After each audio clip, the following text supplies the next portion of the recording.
Hey guys, welcome to part 3 of the Ultimate Flows crash course, in which I will talk about StateFlow and SharedFlow. That's actually a question I get super often, how they compare, also how they compare to maybe live data. I already have a video about that, but I will still explain a little bit about that in this video and just show you how you can use them, when you should use them in practice, all that cool stuff. So let's actually jump right into Android Studio. In our project here, just where we left in the last video, where I taught flow operators. And in this video, as I said, we will deal with SharedFlow and StateFlow. Let's start with the latter, with StateFlow. What is that actually used for? So StateFlow, as the name already says, is used to keep state. It's just like live data without the lifecycle awareness. So our activity can't really detect when, or rather the StateFlow can't really detect when the activity goes in the background. So other than that, it's actually the same as live data. So it will notify all of its observers, or rather collectors when we're dealing with flows, if there is a new change. And it will exactly keep one single value. So it's not like this flow, that Kotlin flow that we implemented here, that we can emit multiple values over a period of time. Instead, it just holds a single value. And that behavior also makes it a so-called hot flow. So this flow, this Kotlin flow, is a cold flow. I explained that in that corresponding video. A cold flow just means, okay, if there are no collectors, then it won't do anything. However, a hot flow, which StateFlow is it will also do something if there are no collectors. So if we assign a new value to StateFlow, then we change that value even if there are no collectors. But let's actually see how this works. So typically, we have all of our state flows in our view model, and these just contain our UI state.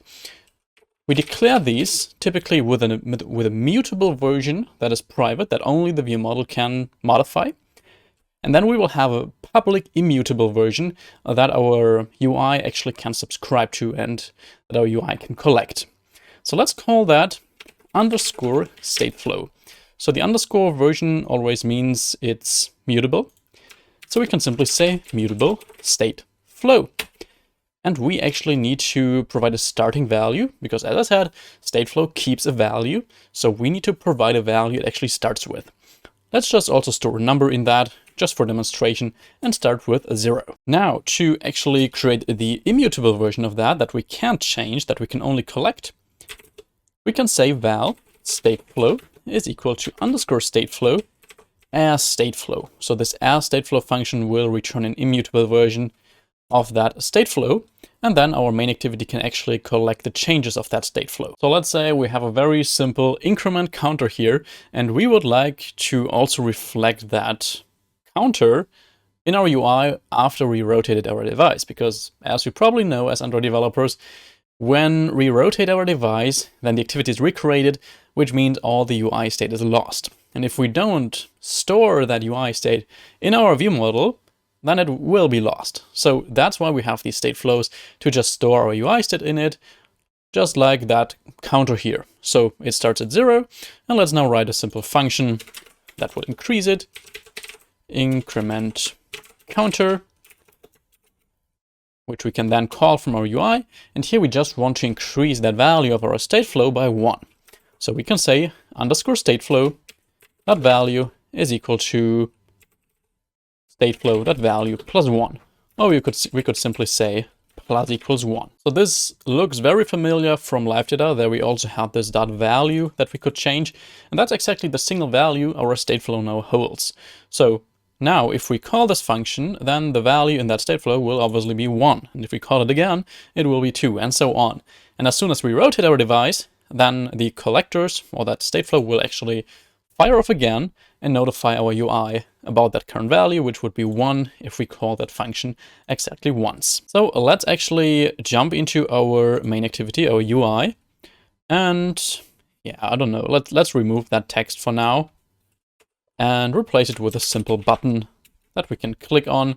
When we click it, we simply want to call our view model. We do have a reference, yes, viewModel.increment counter. And in here, we can say we have a text that says, let's say counter, and we simply want to pass the value of that counter. So we can simply do the same as here. Instead of time, we can say, well, let's say count. We want to do that with our StateFlow. And that's now the immutable version. So here we can say viewModel StateFlow value is equal to something.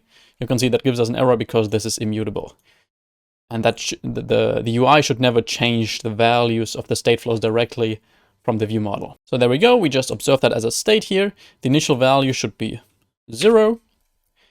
And then we can simply show that here with count.value. Especially if we deal with compose, this is pretty easy. Then this is already everything you need to do. As I also said in the previous video, I don't recommend using StateFlow if you use compose, because compose already comes with a state. So then you don't need this collector state function. But sometimes you get StateFlow maybe from a library or so, and then you can use this collector state function. But I will also show you how you can actually subscribe to changes of a StateFlow in XML. So if you don't use compose, then this is actually more interesting because you need to consider quite some stuff there. But let's first actually launch our app here and see how that works. Okay, there we go. The app is launched and the button is a little bit misplaced. I didn't center it, but that really doesn't matter here. However, if we click that counter now, then we are actually able to increase it. That's probably not a surprise for you here, but let's see what happens if we rotate the device. Then nothing happens. I don't know if rotations are actually disabled. Yes, looks like that. Let's try again. And yeah, you can see the value is actually kept. However, that is compose state, and that's nothing special if we store the state in our viewModel. Let's see how that actually would work with XML, how we can actually observe and collect the StateFlow in an XML project. I will just do this in the same project here, just outside of this set content block. But yeah, if you don't have compose, it will work exactly the same. So on the one hand, a lot of people actually think they can just do lifecycle scope.launch and then say, okay, we need a viewModel reference here, private val viewModel, main viewModel by viewModels. That's how we get a reference to that viewModel in non-compose. And most people think they can just do viewModel StateFlow collect latest here maybe. So for StateFlow, I would always use collect latest because it reflects UI state, and you're only interested in the latest change of that UI state. And here you would simply get that number, and you could then have your text view, whatever that is called. You could say binding TV counter.text is equal to number.toString or so. Of course, we don't have that text view here, doesn't matter, but that is how you would actually do that in XML. However, as I said, most people think this is enough to just use lifecycle scope because, you know, lifecycle scope says that it's lifecycle aware and that it will automatically cancel this flow when the activity goes in the background, but that's actually not the case. So here you really need to take care. This is not enough. Instead, what we need is we need another block here, and that block will be repeat on lifecycle. In the past, Google actually said it's enough to say launch when started. However, it seems like that's not the case anymore because they removed that from their documentation. And now it's actually, you actually need to use this repeat on lifecycle function.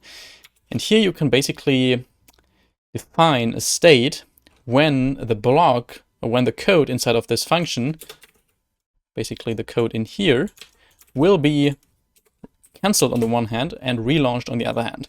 So we can say lifecycle state started, and that is now safe. So that's now the same behavior as you would get with live data. Because I know this is quite some code to actually just collect a flow, a state flow in your UI, and you need to do that very often for a normal project because you are not going to have only a single number as state. I actually usually create a very convenient function for that, so we don't need to type all this every time by hand. And we also don't have like 3 indentations here, instead just 1. So let's just do that down here. That's a cool function. I will call this, it's an extension function, which also has a generic parameter. I will explain what all that means when I wrote the syntax. And it will actually extend our activity, or your fragment if you have that.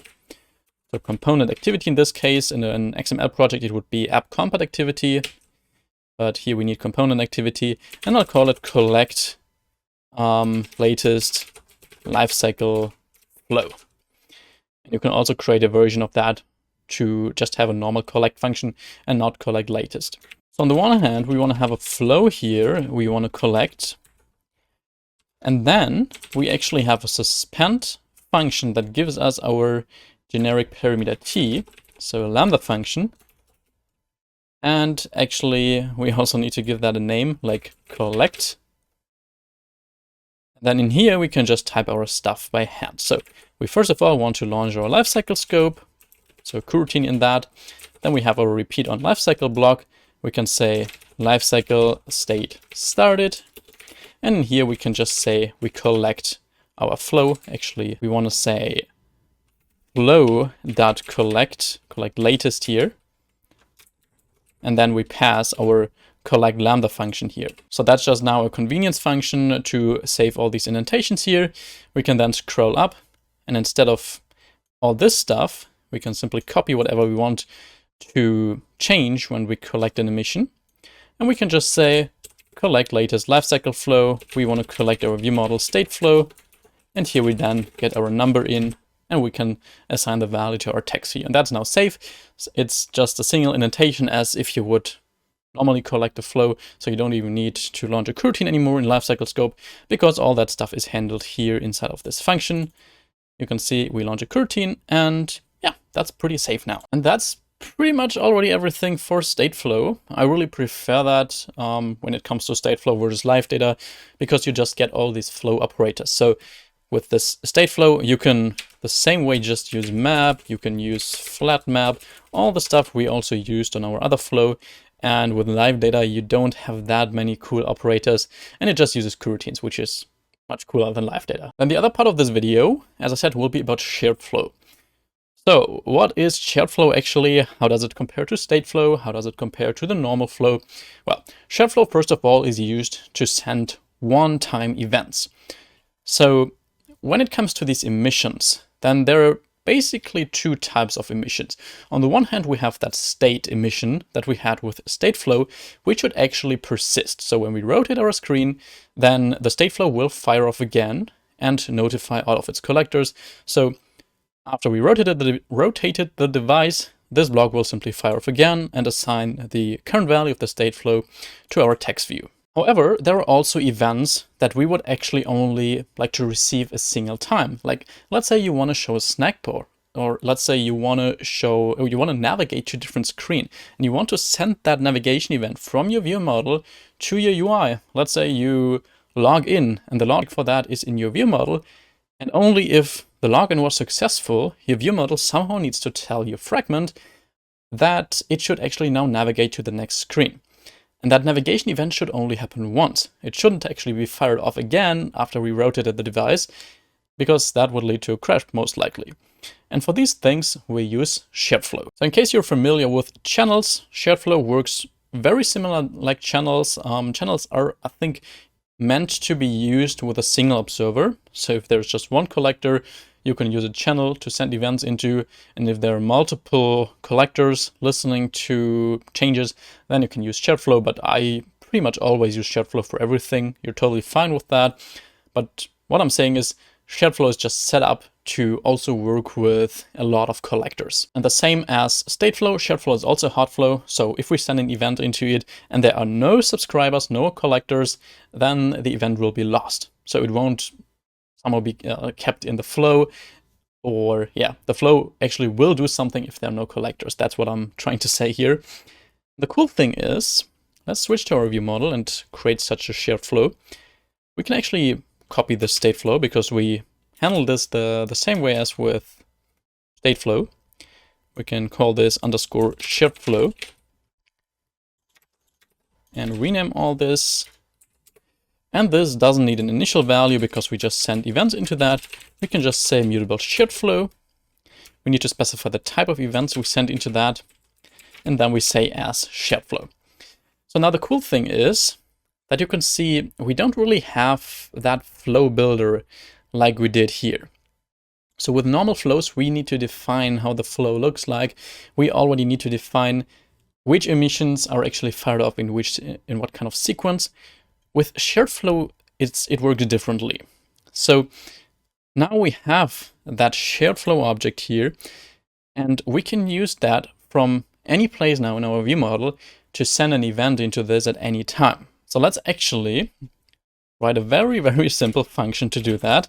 Let's say we just want to send a number into that SharedFlow, and then it will simply square that and emit that squared number. So let's say function square number. We pass the number we would like to square, and then we can simply do SharedFlow that emit. So that's also just like above here. We also have an emit function, but now with the SharedFlow we can call that from anywhere in our code, like anywhere in our view model. And then we can simply say, okay, we want to emit number times number. And you can see we get an error here because emit is actually a suspend function. It will suspend as long as all of the SharedFlow's collectors need to process that event. So let's launch a coroutine here and try to understand what that means. Coroutine scope.launch, view model scope.launch actually. We send that event into this. And now, when there are collectors, so when there are maybe here view model scope.launch, and we say SharedFlow.collect. Here we would usually like to use collect and not collect latest, because we don't want to drop events. That typically shouldn't happen, because that's not a thing where only the last event matters. No, if we send a snack bar event and a navigation event right afterwards, then we would actually like to receive both events and not just the navigation event, with a state that works differently.